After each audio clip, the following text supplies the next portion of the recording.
7 men were trapped inside a church in Nazi-occupied Prague. Outside, hundreds of German soldiers were closing in, but these were no ordinary fugitives. 2 of them had just killed one of the most powerful men in Nazi Germany. Now the Gestapo wanted them alive. They would get none of them. This is the true story of Operation Anthropoid. A mission where the gun failed, the target survived the first attack, and an entire country was punished for what happened next. Their target wasn't some low-level officer.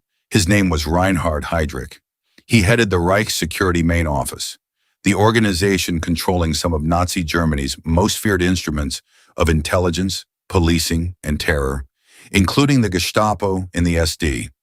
4 months earlier, he had chaired the Wannsee Conference, where Nazi officials coordinated the mass murder of Europe's Jews. Hitler called him the man with the iron heart. In Prague, they just called him the Butcher, and 2 exiled soldiers were being sent to kill him.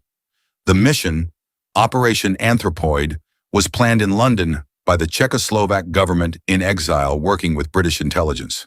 It would become one of the boldest Allied-backed assassination operations of the entire war. The men chosen, Jozef, Gabčík, and Jan Kubiš, trained in secret, flown back into the country they'd fled. Before they even boarded the plane, they did something that tells you exactly what they expected to happen. They wrote their wills. That night, their aircraft left England, carrying them toward a mission they weren't sure they'd survive. The plan went wrong almost immediately. Heavy snow threw off the navigation.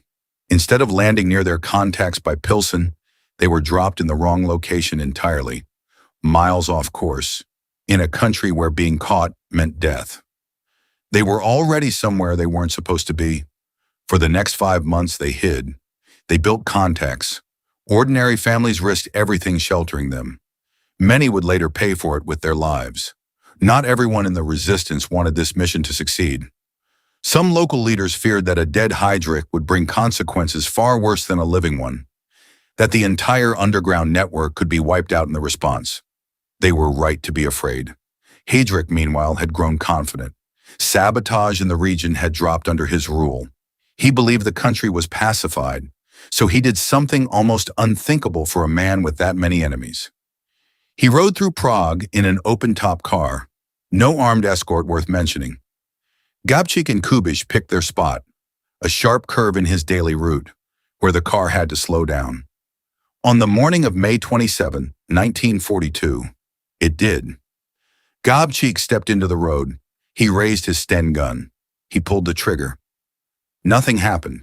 He was standing feet away from one of the most dangerous men in Nazi Germany, with a weapon that wouldn't fire. For 1 second, the entire mission seemed finished. Then Jan Kubiš moved. He threw the bomb. It didn't land inside the car. It exploded near the back, tearing into the vehicle and into Heydrich. Kubiš was hit by fragments too. Both men fled without knowing if it had even worked. Heydrich survived the blast. He was hospitalized. For days, it looked like the mission had failed completely. Doctors operated. For a moment, it even looked like he might recover. Then infection set in. On June 4, 1942, 8 days later, Reinhard Heydrich died. Hitler's response was immediate, and it was monstrous. He demanded the killing of up to 10,000 Czechs in retaliation. The Nazis settled on the village of Lidice, a place with no real connection to the assassins at all. They shot the men and boys, deported the women, murdered the children who weren't selected for Germanization. Then they tried to erase the village from the map entirely. Another village, Ležáky, was destroyed the same way. Some estimates put the terror that followed at more than 13,000 arrests and roughly 5,000 deaths. The 2 men were still free, and the entire country was now paying the price. For weeks, the Gestapo searched and found nothing.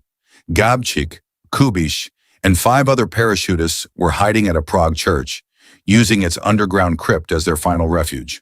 Then a fellow Czech paratrooper, Karel Čurda, walked into Gestapo headquarters and betrayed them.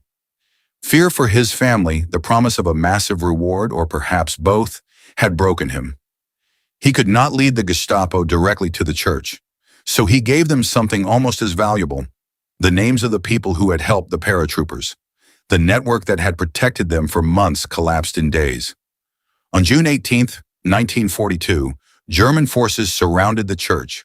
3 men held the upper gallery. 4 more were below in the crypt. The upper defenders fought until they were overwhelmed. The battle moved underground, where the Germans couldn't easily reach the remaining 4. So they brought in the fire department. They forced water and tear gas through the street-level opening, trying to drown or choke the men out. The 4 men kept fighting. All 7 Czechoslovak parachutists died in that church that day. When their position became hopeless, none of them let themselves be captured. The Nazis weren't finished. They executed the priests and the bishop who had hidden the men in that church. Operation Anthropoid had succeeded. Reinhard Heydrich was dead. But the men who carried out the mission, the families who sheltered them, the churchmen who protected them, and thousands of innocent people would pay the price. The assassination lasted only seconds. The consequences would be remembered for generations. Today, the church still stands in Prague. Its crypt is preserved as a memorial, while scars from the battle remain visible around the church walls and crypt window. A reminder of 7 men who were surrounded, outnumbered, and refused to surrender.